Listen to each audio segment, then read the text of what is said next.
दोस्तों, supreme court जैसी सबसे ऊंची अदालत में आज वो हुआ जिसकी किसी ने कल्पना भी नहीं की थी। मुख्य न्यायाधीश यानी देश के सीजेआई बीआर गवई पर एक वकील ने खुली अदालत में जूता फेंकने की कोशिश की, लेकिन इस पूरे मामले पर अब सियासत भी गर्मा गई है। चंद्रशेखर आजाद के बाद अब सपा प्रमुख अखिलेश यादव ने भाजपा और सत्ता में बैठे लोगों पर करारा हमला बोला है। जी हाँ, और अखिलेश यादव का गुस्सा बुरी तरह भाजपा पर फूटा है। पूरा मामला क्या है विस्तार से जान लेते हैं, बस वीडियो पूरा जरूर देखिएगा। दोस्तों, लोकतंत्र का मंदिर कहे जाने वाले सुप्रीम कोर्ट में आज जो हुआ उसने पूरे देश को चौंका दिया। भारत के मुख्य न्यायाधीश बीआर गवई पर खुले अदालत में एक वकील ने जूता फेंकने की कोशिश की।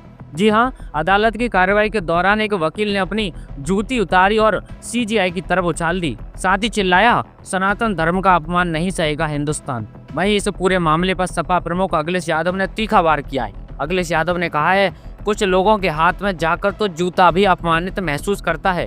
कहा है कि पीडीए समाज का अपमान करने वाले ऐसे असभ्य लोग अपने दम्भ और अहंकार के मारे हैं जो नफरत और वर्चस्ववाद के जहर में डूबे हुए हैं। सपा प्रमुख यही नहीं रुके, उन्होंने कहा है, इनकी प्रभुत्ववादी सोच नफरत को जन्म देती है और ये नफरत सिर्फ देश के सर्वोच्च न्यायिक पद पर बैठे व्यक्ति के लिए नहीं बल्कि समाज के सबसे कमजोर व्यक्ति के लिए भी उतनी ही होती है। अखिलेश यादव ने कहा है, ऐसे लोग वर्चस्ववाद की बीमारी से घोर ग्रसित हैं और हम इसलिए कहते हैं कि पीडीए यानी पीड़ित, दुखी, अपमानित समाज इस देश की असली ताकत है। अखिलेश यादव का सीधा निशाना भाजपा पर था। उन्होंने कहा, पीडीए समाज की उदारता और बल मनसाहत 5000 सालों से ऐसे लोगों को माफ करती आई है, लेकिन अब ये समाज अपमान और अत्याचार और नहीं सहेगा। अखिलेश यादव ने भाजपा पर तीखा हमला बोलते हुए कहा है, भाजपा और उसके संगी साथी अपनी सत्ता के अंतिम दौर में हैं। उनकी भ्रष्ट चुनावी साजिश का भंडाफोड़ हो चुका है, वो अब कभी नहीं जीतेंगे। उन्होंने कहा, हताश और निराश भाजपा अब देश का माहौल बिगाड़ने पर उतारू है।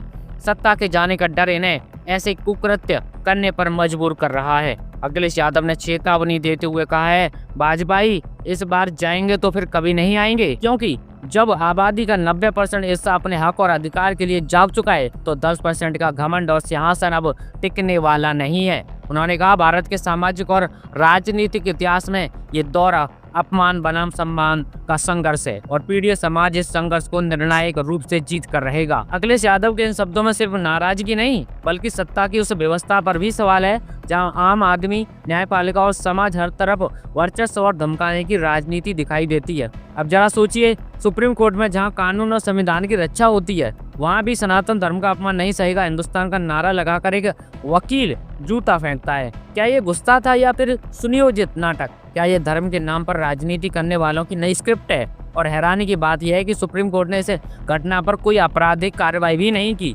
पुलिस ने आरोपी वकील को हिरासत में लिया और फिर छोड़ भी दिया। यानी ना कोई अपराध ना कोई सजा। क्या ये कानून के सामने समानता है या सत्ता के सामने नतमस्तक व्यवस्था? अखिलेश यादव ने बिल्कुल सही कहा, जब न्याय के मंदिर में भी अपमान का नाटक रचा जाए तो समझ लीजिए सत्ता के लोग लोकतंत्र की बुनियाद हिला रहे हैं।